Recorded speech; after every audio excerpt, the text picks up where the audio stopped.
all hear me? Arminio, you said that very well. You said a lot of things that I wanted to say myself. And you explained it very well, thank you. In my case, I was only 11 years old when I arrived.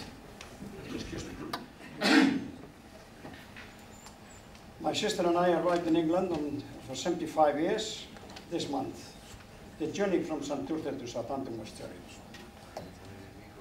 And that, we all agree, vomiting and trying to sleep on the floor, very terrible.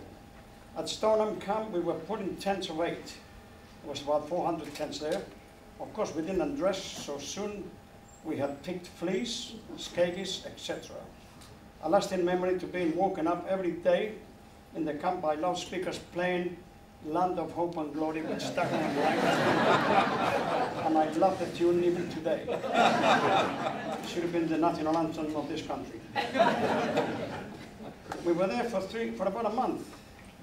And then we were taken to Wested Park in Ipswich, a beautiful place. Gardeners, lovely fields there. Our lovely house, the magnificent gardens and grounds, it was a very happy time for us. I remember Miss Claude Valime, who looked after us all. She was a wonderful person and very dedicated to us children. I particularly remember when we were given a torch by English visitors that came to see us. After almost a year, we went to live with Mrs. Valime for a couple of weeks. She wanted us to stay there. 4 of us, my sister included, but I missed my old friends, so that we went back to the colony. From there we moved to Wigan Market, a disused hospital reopened specially for us. It was a terrible place full of rats. And it must have been pre-Queen Elizabeth, or what's her name, sorry, Queen Victoria. But it was not as bad as it formed out. We had lasting friendships with all that started to learn English. I wanted to start learning English, but as I was only there for 3 months, I didn't feel very kind to it. But eventually I started learning. The only thing I could say was, I think so. And everybody that asked me how I was, I used to say, I think so. How old are you? I think so. What's your name? I think so. After a while, I began to take interest, and up to a point, we learned the language, and a friend of mine, Pedro Antinas, and I shot up to the class to be among the first to learn the language. My sister and I were then fostered for 2 years by a family in Birmingham. They had recently lost a son and didn't feel too kindly towards us. I had to help the father of this holding. I was up at 6 o'clock in the morning milking a goat,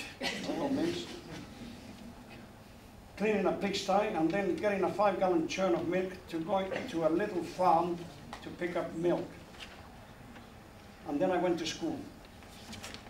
And prior to that, I had to drink tea with 1 slice of bread and a little jam on it. That was my breakfast. Also, they used to give me a slice of bread with a little jam on it, and that was my dinner at school. And I used to change that for Spanish stamps for sandwiches. I was so hungry.